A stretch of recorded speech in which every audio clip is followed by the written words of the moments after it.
BBAలో university second rank, third rank సాధించడం Sun international విద్యార్థులకే సాధ్యం. నమస్తే, తెలుగు న్యూస్కి స్వాగతం. నేను గోపికృష్ణ. మనతో విక్రమ్ పూలా గారు, సీనియర్ జర్నలిస్ట్, అనలిస్ట్ ఉన్నారు. విక్రమ్ గారు నమస్కారం సార్. నమస్కారం అండి గోపి గారు. విక్రమ్ గారు, ఒక ఆసక్తికరమైన విషయం ఏంటంటే ఈరోజు చోటు చేసుకున్నటువంటిది, సరే కేంద్రంలో బడ్జెట్ ఒక ఆసక్తికరమైన చర్చ జరుగుతూ ఉంటే ఈ సందట్లో సడేమియాలాగా జగన్మోహన్ రెడ్డి నాకు ప్రతిపక్ష హోదా ఇచ్చేలా మీరు శాసనసభ స్పీకర్ని ఆదేశించండి అని అంటూ హైకోర్టును ఆశ్రయించాడు.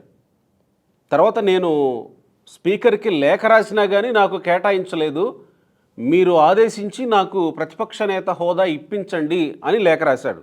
ఇది ఈరోజు హైకోర్టులో ఆయన పిటిషన్ వేశారు. అయితే ఇక్కడ ఈయన హైకోర్టుకి వెళ్ళి తెచ్చుకోవాల్సినటువంటి హోదానా అది, లేదా స్పీకర్ విచక్షణ మేరకు ఇచ్చేటువంటిదా? తర్వాత ఇక హైకోర్టు చట్టసభల్లో స్పీకర్ విచక్షణకి మించి కలుగు చేసుకునే అవకాశం ఏమన్నా ఉంటుందా? మీరు ఎన్నో సంవత్సరాల నుంచి అసెంబ్లీ వ్యవహారాలని పరిశీలిస్తున్నటువంటి వాళ్ళుగా దీన్ని ఎట్లా చూస్తారు సార్? ఇది చాలా హాస్యాస్పదం అండి. అంటే మన రాజ్యాంగంలో వివిధ వ్యవస్థలు ఉన్నాయి. శాసన వ్యవస్థ, న్యాయ వ్యవస్థ, అదేవిధంగా అధికార వ్యవస్థ. ఇవన్నీ పరస్పర పూరకాలు అంటారు. అంటే ఒకదానికొకటి కాంప్లిమెంట్ చేసుకుంటాయి తప్ప ఒకరి పనితీరులో మరొకటి జోక్యం చేసుకునేటువంటి ఇది ఉండదు. అయితే న్యాయ సమీక్షకి, అంటే కొన్ని నిర్ణయాలు న్యాయ సమీక్షకు లోబడి ఉండాలి. అయితే ఏ నిర్ణయాలు న్యాయ సమీక్షకు లోబడి ఉండాలనేది అది ఒక డిబేటబుల్. ఇవాళ జగన్మోహన్ రెడ్డి గారి పార్టీకి 11 సీట్లు వచ్చినాయి. 11 సీట్లకి ఆయన అడుగుతున్నది ప్రతిపక్ష హోదా అడుగుతున్నాడు. ఎన్ని సీట్లకు రావాలి? 10% సీట్లు ఉండాలి. 10% సీట్లు ఉండాలంటే మీకు 17.5 అంటే 18 సీట్లు ఉండాలి. 18 సీట్లు ఉండి అప్పుడు కనుక స్పీకర్ కనుక ఇవ్వకపోతే ఆయన ఈ రకమైనటువంటి న్యాయ పోరాటం చేసడంలో అర్థం ఉంది. కానీ మీకు 10% సీట్లు లేకుండా ఇప్పుడు వాళ్ళు చేయటం అనేటువంటిది చాలా హాస్యాస్పదంగా ఉంది. అంటే ఇంకోటి నేను ఎందుకు చెప్తానంటే, మీకు అంటే మన చట్టసభలన్నిటికీ ఏంటంటే పార్లమెంటుని ఫాలో అవుతాయి. ఏదైనా కూడా, ఏ రాష్ట్ర శాసనసభ అయినా కూడా పార్లమెంటుని ఫాలో అవుతాయి. పార్లమెంటు నియమాలు కానివ్వండి, అక్కడ ఉండేటువంటి కొన్ని కన్వెన్షన్స్ కానివ్వండి, వాటిని ఫాలో అవుతాయి. 2014లో కాంగ్రెస్ పార్టీకి 44 సీట్లు వచ్చినాయి. 44 సీట్లు వచ్చినప్పుడు మనందరికీ తెలుసు, పార్లమెంట్లో అంటే లోక్సభలో ఉన్న సీట్ల సంఖ్య 545. 543 ఎంపిక కాబడతారు, 2 సీట్లేమో నామినేట్ చేయబడతారు రాష్ట్రపతితో. అంటే అక్కడ ప్రతిపక్ష హోదా రావాలంటే ఒక పార్టీకి కనీసం 55 సీట్లు రావాలి. కానీ కాంగ్రెస్ పార్టీకి 44 వచ్చినప్పుడు 2014లో ప్రతిపక్ష హోదా రాలేదు. తర్వాత ఏమైంది? మీకు 2019లో వచ్చేటప్పటికి మీకు వాళ్ళకి 52 సీట్లు వచ్చినాయి. 52 సీట్లు వచ్చినప్పుడు దాదాపుగా ఇప్పుడు ఇవ్వచ్చు ప్రతిపక్ష హోదా అనేటువంటి చర్చ జరిగింది. ఎందుకంటే 55కి 52కి పెద్ద తేడా లేదు కాబట్టి స్పీకర్ విచక్షణతో ఇవ్వచ్చు అనేటువంటిది ఒక చర్చ జరిగింది. దేశవ్యాప్తంగా చర్చ జరిగింది. ఇస్తారా ఇవ్వరా అనేటువంటిది కూడా, ఇవ్వాలా కర్లేదా అనే దాని మీద అప్పుడు ఉంటే అధీర్ రంజన్ ఉన్నాడు అప్పుడు.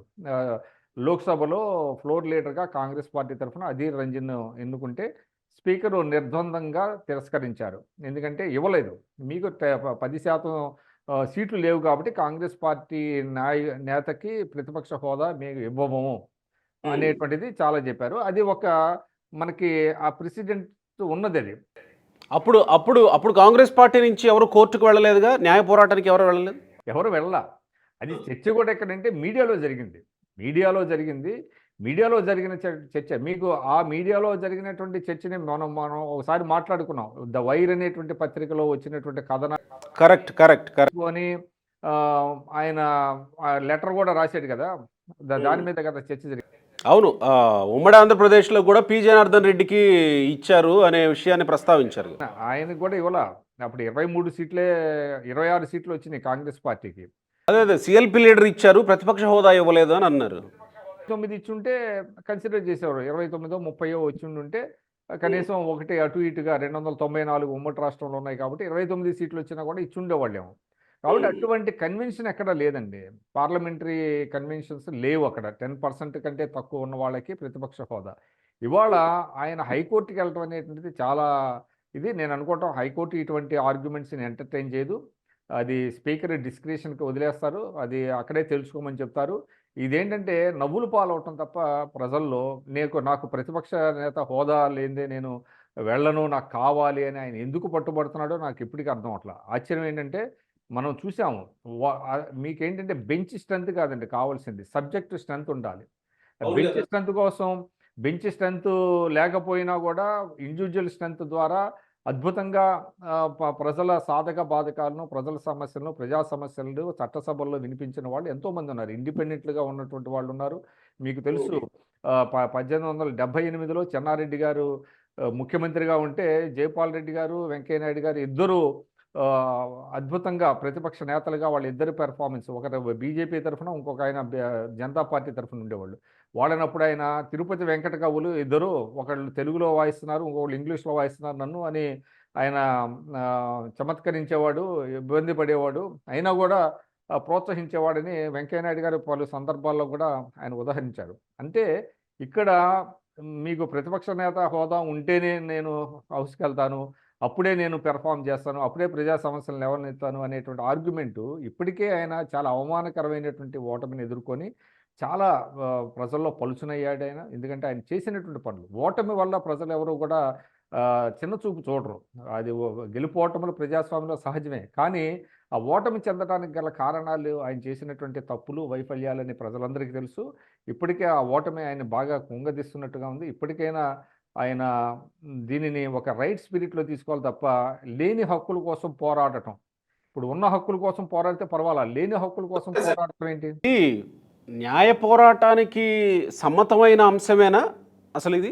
అంటే ఇది అంటే నేను ఇందాక అదే చెప్తున్నా. మీకు జ్యుడిషియల్ స్క్రూటినీ అని ఉంటుందండి. ఏ నిర్ణయం అయినా కూడా ఏదైనా కూడా జ్యుడిషియల్ స్క్రూటినీకి అది విత్ స్టాండ్ కావాలి. కానీ అదే నేను చెప్తున్నా, లేని లేని హక్కుల కోసం ఆయన పోరాడుతున్నాడు అని చెప్తున్నాను నేను. లేని హక్కుల కోసం పోరాడుతున్నప్పుడు న్యాయస్థానం కూడా ఏం చేస్తుంది, ఇది మా పరిధిలో లేని అంశం, మీరు దయచేసి ఇక్కడేమన్నా ఇంకొక రకంగా కోర్టులకు వెళ్ళినా న్యాయం జరగలేదు అని ఇంకొక రకంగా ఏమన్నా సింపతి గెయిన్ చేయొచ్చు అని ఏమన్నా అనుకుంటుండొచ్చు అనుకోవాలా? నేను అనుకోవటం ఏంటంటే ఆయన పూర్తిగా శాసనసభకు వెళ్లకుండా ఉండటానికి ఒక ఇది బిల్డప్ చేసి ఒక నెరేటివ్ బిల్డప్ చేస్తున్నారేమో అని అనిపిస్తుంది. మీరు అన్నట్టుగా అది కూడా దానికి కూడా పాజిటివ్. అంటే కోర్టులని తప్పుపట్టేటువంటి సాహసం గతంలో ఎవరూ చేయలేదు. కానీ అది వీళ్ళు కూడా చేశారు. అది లాస్ట్ 5 yearsలో చూసాం కదా. వ్యక్తులకి లేనిపోని యాస్పిరేషన్స్ అంటగట్టడం, అదేవిధంగా న్యాయస్థానాల తీర్పులను కూడా ఖాతరు చేయకపోవటం, ఇవన్నీ చూసాము. ఇది ప్రజాస్వామ్యంలో మంచిది కాదు. ఆయన మరి మంచి ఇది ప్రివేల్ అవ్వాలని కోరుకుందాం. సుప్రీం కోర్టుకి చీఫ్ జస్టిస్ కాబోతున్న వ్యక్తుల మీదనే లేఖలు రాశారు కదా సార్. అదే చెప్తున్నా. ఇప్పుడు ఆ పార్టీలో కూడా మరి అది చర్చించుకోవాలి. ఒక నిర్ణయం తీసుకొని తీసుకున్నప్పుడు పార్టీలో చర్చించుకొని పార్టీ నేతలు ఏమంటారో దానికి అనుగుణంగా కొంత న్యాయ నిపుణుల సలహా కూడా తీసుకోవచ్చు. మరి ఆ న్యాయ నిపుణుల సలహా తీసుకుంటే ఇటువంటి నిర్ణయాలు ఆయన తీసుకోడు. ప్రతి పార్టీకి ఏంటంటే ఒక లీగల్ సెల్ ఉంటుంది. ఆ లీగల్ సెల్ నుంచి నిపుణుల సలహా తీసుకొని ఈ అంశంలో మనం న్యాయస్థానానికి వెళ్ళొచ్చా, వెళితే మనకి న్యాయం దక్కుతుందా, ఊరట లభిస్తుందా, లేకపోతే దీన్ని సమ్మర్లీ రిజెక్ట్ చేస్తుందా న్యాయస్థానం కొన్ని సందర్భాల్లో మీకు ఇటువంటి అంశాల మీద వెళ్తే చివాట్లు కూడా పెడతారు వాళ్ళు. మా దగ్గరికి ఎందుకు వచ్చారు, మీకు తెలియదా అనే మాట కూడా అనొచ్చు. సో అటువంటి దుస్థితి కల్పించుకోవాల్సిన దుస్థితి కూడా ఆయనకి పడుతుందేమో అని అనిపిస్తుంది నాకైతే. మీకు బాగా తెలిసే ఉంటుంది విక్రమ్ గారు, గతంలో రాజధాని అంశం మీద న్యాయస్థానాలు ఇచ్చినటువంటి తీర్పుని పాలకులం మేమా కోర్టులు చెప్పినట్టు మేము వినాలా, మేము చెప్పినట్టు కోర్టులు నడవాలా అన్నట్టు జగన్మోహన్ రెడ్డి వైఎస్ఆర్సీపీ నేతలు మాట్లాడారు. చట్టసభల్లో జోక్యం చేసుకునే అధికారం కోర్టులకు ఎక్కడదన్నట్టు కూడా మాట్లాడారు. అంటే చట్టసభలు కాదు, అప్పుడు వాళ్ళ మైండ్ సెట్ ఎలా ఉందంటే, ప్రజలు మాకు 151 సీట్లు ఇచ్చారు కాబట్టి మేము ఏదైనా చేయగలం, మమ్మల్ని ఎవరు క్వశ్చన్ చేయకూడదు, కోర్టులు కూడా క్వశ్చన్ చేయకూడదు, వాళ్ళకి లోకల్ స్టాండ్ లేదు అనేటువంటి ఒక ధోరణితో వాళ్ళు ముందుకెళ్ళిపోయారు. అది కరెక్ట్ కాదు. ప్రతి నిర్ణయం ఎంత ప్రభుత్వంలో మీకు సింపుల్ మెజారిటీ ఉందా, అబ్సల్యూట్ మెజారిటీ ఉన్నా, ప్రభుత్వం కొన్ని తీసుకునేటువంటి నిర్ణయాలు అది ప్రజా ప్రయోజనాలకు వ్యతిరేకమైనప్పుడు అవి ఖచ్చితంగా న్యాయ సమీక్షకు నిలవాలి. అవి న్యాయ సమీక్షకి నిలబడతాయా లేదా అనేది కోర్టులు కూడా ఎగ్జామిన్ చేస్తాయి. కాబట్టి ఇది ఏమి ప్రజా ప్రయోజనాలకు సంబంధించిన అంశం ఏం కాదు ఇది. ఆయన తనకి కొన్ని ఆపాదించుకొని లేని హక్కులను ఆపాదించుకొని నాకు ఇది కల్పించండి అని ఆయన కోర్టులకు వెళ్ళటం అనేది చాలా హాస్యాస్పదంగా ఉంది. సార్ ఒక్క మాట ఇక్కడ, ప్రతిపక్ష నేత హోదా వస్తే జగన్మోహన్ రెడ్డికి అదనంగా వచ్చేది ఏముంటుంది? అంటే అదనంగా వచ్చేదాని గురించే ఆయన ప్రతిపక్ష హోదా అడుగుతున్నట్ట, లేదా ఇంకేమన్నా వెనక ఉద్దేశం ఉన్నట్టు అనుకోవాలా? ఇప్పుడు ప్రతిపక్ష హోదా ఉన్నా లేకపోయినా హౌస్లో మీకు ఆయన ఉండే సీట్ ఆయనకు ఉంటుందండి. అంటే ముందు సీట్ ఇస్తారు, ఆయనకి ఒక క్యాబినెట్ హోదా ఉంటుంది, క్యాబినెట్ హోదా ఒక ప్రోటోకాల్ ఏదో ఉంటుంది. అది తప్ప మిగతా ఆయన హక్కులకి సంబంధించి లేదనంటే హౌస్లో ఇంకా ఇతరత్ర ఏమీ అదనంగా వచ్చేది ఏమీ లేదు. ప్రతి సభ్యుడికి ఏ విధమైనటువంటి హక్కులు ఉంటాయో ప్రతిపక్ష నేతకు కూడా అదే హక్కులు ఉంటాయి. కాకపోతే ఫెసిలిటీస్ పరంగా, ప్రోటోకాల్ పరంగా కొన్ని అదనపు ఇవి ఉంటాయి తప్ప ఆయనకు ఒక పిఏ ఇస్తారు, ఒక కార్ ఇస్తారు, ఒక ఆయనకి బుల్లెట్ ప్రూఫ్, తర్వాత ఆయనకి రక్షణకి ఆయన కోరుకుంటే తగినంత రక్షణ అది కూడా రివ్యూ చేసి ఎంత కావాలనేది కూడా పోలీస్ అధికారులు, ప్రభుత్వం కూడా చూసిన తర్వాత ఆయనకి ప్రొవైడ్ చేస్తారు. అది మామూలుగా ప్రతిపక్ష నేత హోదా లేకపోయినా కూడా ఆయనకి థ్రెట్ పర్సెప్షన్ ఉంటే గనక దానికి అనుగుణంగా రక్షణ కల్పిస్తుంది. మాజీ ముఖ్యమంత్రిగా మాజీ ముఖ్యమంత్రిగా థ్రెట్ పర్సెప్షన్ ఉందా లేదా అనేది చూసుకొని దాన్ని బట్టి ఆయనకి ఇస్తారు. అదేవిధంగా మొన్న కూడా ఇచ్చారు కదా, బుల్లెట్ ప్రూఫ్ కారు, ఇలాంటివన్నీ కొన్ని ఫెసిలిటీస్ ఉంటాయి. అసలు దానికి ఆయన అంతగా ఎందుకు పట్టుబడుతున్నాడు అనేది ఎవరికి ఇట్ డిఫైస్ ఆల్ లాజిక్స్ అన్నమాట.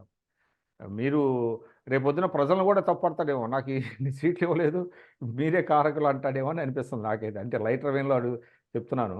అది 11 సీట్లు పెట్టుకొని నాకు ప్రతిపక్ష హోదా ఇవ్వాలి అని కోర్టులను అప్రోచ్ అవ్వడం ఏంటండి, చాలా హాస్యాస్పదంగా ఉంది. Yes, he becomes laughing stock అండి. Is already become a laughing stock and he continue to be a laughing stock. అందులో పోనీ కోర్టులు కలుగు చేసుకున్న సందర్భాలు ఏమన్నా ఉన్నాయా సార్ మీకు తెలిసి ఇలాంటి వ్యవహారాల్లో? అంటే మీకు పార్టీ ఫిరాయింపుల విషయంలో ఉందండి.